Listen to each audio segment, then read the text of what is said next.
मित्रांनो नमस्कार. कायदेशीर माहिती देणारा म्हणजे YouTube चॅनलमध्ये तुमचं स्वागत आहे. आजचा विषय नोटा म्हणजे काय. भारतामध्ये लोकसभेची निवडणुका चालू आहेत आणि अशा वेळेला नोटा हा एक पर्याय जो प्रत्येक मतदारांना मिळालेला आहे त्या संदर्भात आज ही माहिती आहे. 2013 पासून बहुतांश निवडणुकीमध्ये भारतातील मतदारांना पर्याय म्हणून नोटा नावाने ओळखलं जाणारा एक पर्याय मिळालेला आहे. तो पर्याय काय, नन ऑफ द अबव, वरील उमेदवारांपैकी कोण नाही. म्हणजे पूर्वी काय होतं, जे उमेदवार आहे, मला जर वोटिंगला जायचंय तर मला वोटिंग तर करावं लागणार. आणि निवडणुकीत मतदान करताना जे उमेदवार आहेत त्यापैकी एकालाही मला निवडायचं नसेल तर मला पर्याय नव्हता. आता तो पर्याय आला नोटाच्या नावाने. आता नोटाचे वर्णन भारताच्या लोकशाहीची परिपक्वता म्हणून पण केली जाते. असंतोष व्यक्त करण्याकरता नोटाची ताकद अहवालांमध्ये स्पष्टपणे दिसून येते. म्हणजे जिथे संपूर्ण समुदायांनी त्यांच्या गरजा पूर्ण करण्यात अयशस्वी ठरलेल्या सरकारांना लोकशाही पद्धतीने निषेध करण्याचा निर्णय घेतला आणि त्यानुसार कुठे रस्ते, कुठे उद्योगाद्वारे पाणी दूषित केलं जातंय किंवा ग्रामस्थांच्या तक्रारींबद्दल स्थानिक स्वराज्य संस्था मूलभूत गरजा पूर्ण करत नाही, अशा वेळेला अख्खच्या अख्खं गाव बहुतांशी वोटिंग नोटाला करतं. म्हणजे 70% 75% वोटिंग नोटाला, ही अवस्था होते. आणि मग अशा वेळेला नोटा हे एक सशक्त असं पर्याय म्हणून उभं राहतं. आता पहिली गोष्ट म्हणजे नोटा म्हणजे खऱ्या अर्थाने जेवढ्या पक्षांनी उभं केलेले जे उमेदवार आहेत त्यांच्याकरता दाखवलेली नापसंतीच आहे. मला हा उमेदवार पसंत नाही हे दाखवण्याकरता तर नोटा हा पद्धत. तर साधारणतः नोटाची काळानुरूप प्रसिद्धी वाढते. दुर्दैवाने ही गोष्ट सत्य आहे.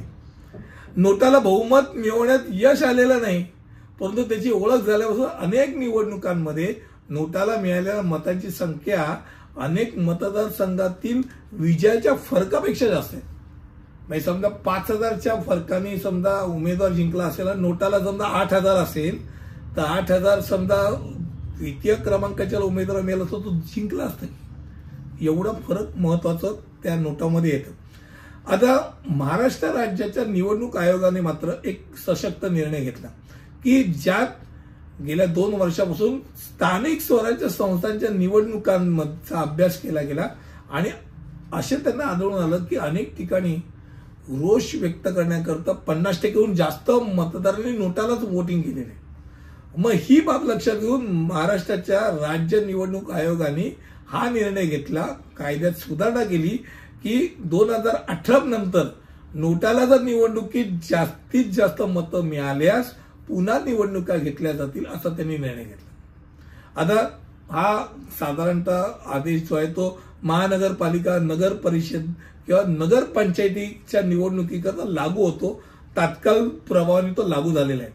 आता यात सर्वाधिक मतं नोटाला मिळालं तर पुन्हा निवडणूक घेतली जाईल आणि पुन्हा निवडणूक घेऊन सुद्धा परत नोटालाच प्राधान्य मिळालं तर सर्वाधिक मतं ज्या उमेदवाराला मिळेल तो उमेदवार विजयी म्हणून घोषित केला जाईल. हे डोक्यात राहू द्या.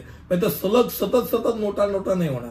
पण एक गोष्ट आहे की जो पहिल्या निवडणुकीला उभा होता ज्यात नोटाला अधिक मिळालं त्याला दुसऱ्या निवडणुकीमध्ये पण उभं राहण्याची संधी मिळेल, हेही डोक्यात राहू द्या. आणि अशा तऱ्हेने खऱ्या अर्थाने बघायला गेलं की कालांतराने पक्षांच्या लक्षात येईल की बाबा हे उमेदवार लोकांच्या पसंतीस पडत नाहीयेत, आपण वेगळा उमेदवार दिला पाहिजे. कुठेतरी ही पण एक बॅक ऑफ द माइंड नक्कीच गोष्ट आहे. पक्षांनाही लक्षात येत आहे की लोकांच्या पसंतीस उतरणारे उमेदवार उतरवणं म्हणजे यशाची गॅरंटी आहे आणि यश तर कोणाला नको असतं. मला असं वाटतं नोटा हा एक पर्याय, हा भारताचं एक प्रकारे प्रगतीचं एक चिन्ह आहे आणि प्रत्येक मतदाराची पण भाव आणि भावनांची त्यात नजरअंदाज घेतला गेलेला आहे असं मला वाटतं. नोटा म्हणजे काय या संदर्भात तुम्हाला नक्कीच माहिती या व्हिडिओत मिळाली असेल अशी खात्री वाटते. पुढील व्हिडिओमध्ये असंच काहीतरी नवीन घेऊन येईल. तिथपर्यंत इथेच थांबतो. धन्यवाद.